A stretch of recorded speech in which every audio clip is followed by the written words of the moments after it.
Anda kembali bersama kami pemirsa dan kita akan lanjutkan perbincangan Pak Hasib. Jadi apakah Washington itu merasa puas dengan dampak blokade yang mencekik rezim Teheran untuk menekan Iran melalui tekanan ekonomi daripada serangan udara? Iya, sebenarnya kalau kita baca laporan-laporannya, terutama dari jenderal-jenderalnya atau dari pihak militer, itu sebenarnya tidak terlalu memuaskan. Karena sekali lagi data-data yang muncul itu kan tidak sepenuhnya efektif. Misalkan data terbaru di salah satu media yang saya baca itu kurang lebih 81 itu masih ada kapal yang terbukti lepas daripada blokade yang dilakukan oleh Amerika Serikat. Jadi sekali lagi ini sebenarnya angka-angka ataupun laporan-laporan yang sebenarnya tidak selalu positif, walaupun mungkin ketika itu diterima oleh Trump atau orang-orangnya kemudian ini dianggap sebagai sesuatu yang positif dan efektif. Termasuk juga menurut saya belakangan juga muncul opsi misalkan untuk diambil sebuah serangan yang kuat sekaligus cepat untuk kemudian memberikan atau memaksa Iran untuk kembali ke perundingan. Ini kan sebenarnya retorika ataupun fakta-fakta yang bisa kita pahami bahwa yang dilakukan itu nggak efektif. Sama kayak perang. Perang itu artinya 240 hari nggak diakui kalah sama Trump.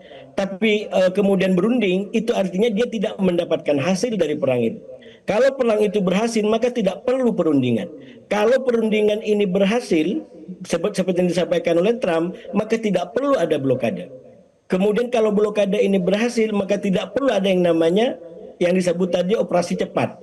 Jadi sebenarnya ini retorika-retorika yang tidak menunjukkan fakta lapangan. Itu yang saya bilang dari awal bahwa berbagai macam tahapan yang terjadi mulai dari perang kemudian perundingan, dinamika perundingan yang berbeda-beda itu secara politik menunjukkan salah satunya adalah bahwa Trump tidak dapat yang dia mau. Kenapa dia nggak dapat yang dia mau? Karena dia tidak mampu menaklukkan Iran di lapangan. Sekali lagi di luar retorika yang disampaikan ke media. Kalau dia dapat yang dia mau, dia tidak perlu lagi panjang-panjang sampai sekarang. Dia akan ambil itu uranium. Kalau memang benar yang dia sampaikan bahwa angkatan darat telah hancur, nggak ada apa lagi, itu Hormuz akan terbuka. Jadi ini sekali lagi fakta-fakta yang menunjukkan bahwa Trump tidak dapat yang dia mau.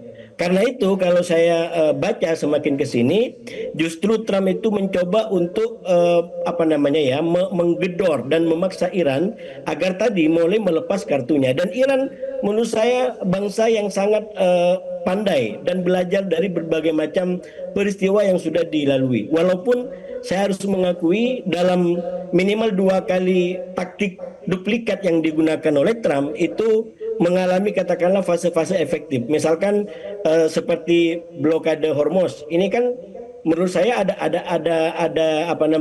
dampaknya. Kalau tidak ada dampaknya maka Iran tidak akan menjadikan itu sebagai syarat utama. Jadi kita juga harus mengakui yang dilakukan oleh Trump dengan memblokade pelabuhan Iran itu punya dampak kepada ekonomi Iran. Cuman sekali lagi apakah dengan itu Iran akan mati dan otomatis dengan itu Amerika akan menang? Saya ragu. Kenapa? Karena ujung daripada pertarungan ekonomi adalah soal siapa yang mampu bertahan dalam kesusahan. Dan kalau kita bicara itu, termasuk tadi disampaikan oleh Pak Dina, saya yakin keluarganya Trump juga tidak mau yang namanya menderita. Mungkin malah dia nggak pernah tahu rasanya pernah kurang makan gandum itu.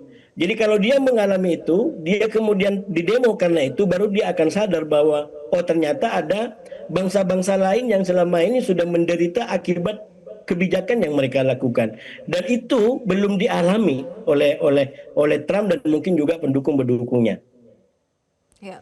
Kita simak pernyataan dari juru bicara Kementerian Luar Negeri Iran Ismail Bagei menyatakan bahwa keraguannya terhadap keseriusan Amerika Serikat dalam proses negosiasi. Menurutnya bahwa ketidakseriusan tersebut terlihat jelas bahkan dalam persoalan pencabutan sanksi. صحبت اونها تجاوز نظامی داشتن به ایران. الان هم مشخص هست که جدی نیستند.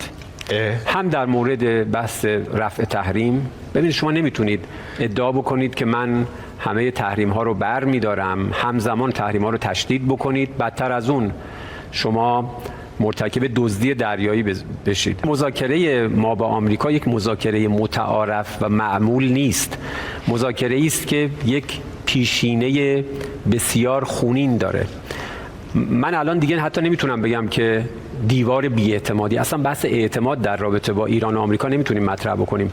باید بگیم سوء ظن شدید، بدگمانی شدید، به خاطر اینکه در حداقل این 1 سال و نیم 2 نوبت در حین مذاکره، در حالی که ما قرار گذاشته بودیم برای اینکه مذاکرات ادامه پیدا بکنه، اینها مرتکب چنین جنایتی شدن، بی سابقه است.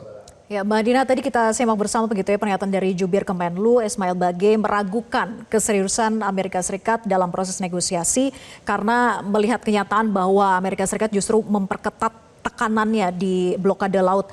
Nah, sementara Trump itu mengatakan negosiasi buntu karena terjadinya perpecahan di pemimpin Iran. Jadi ini saling klaim dan saling tuduh bahwa kedua pihak itu tidak ada yang serius begitu ya. Jadi dinamika ini menunjukkan apa, Mbak Dina? Kalau saya melihatnya Amerika Serikat itu tetap aja panggungnya ada 2, panggung elit dengan panggung masyarakat. Jadi di antara kaum elit di Amerika Serikat terbukti ada satu kebuntuan juga bahwa para elit di Partai Republikan pun mereka tidak mau langsung face to face berseteru konfrontasi dengan Trump. Ada sesuatu yang mereka jaga betul sehingga sebenarnya mereka bisa langsung lebih frontal sama Trump, tapi mereka tidak melakukan itu. Yang dilakukan malah reses kan, dan dia hanya melawan berkali-kali permintaan dari Demokrat untuk meloloskan izin ini ya, soal izin perang ini. Dan kalau kita cek lagi, memang ini satu hal yang masyarakat secara umum miss ya tentang Trump. Trump ketika naik di jilid kedua, orang berpikir sangat positif bahwa karena dia seorang pebisnis, dia fokusnya akan pada kerjasama ekonomi, dan waktu jilid pertama dia bicara soal Abraham Accord gitu ya, mendamaikan gitu negara-negara di Timur Tengah supaya lebih bisa menerima Israel gitu kan. Tapi satu fakta yang kita lupa, pada era itu juga Trump memveto 2 kali War Power Resolution yang juga dikenakan kepada dia karena kaitannya dengan budget. Satu soal membangun tembok di selatan selatan Amerika Serikat.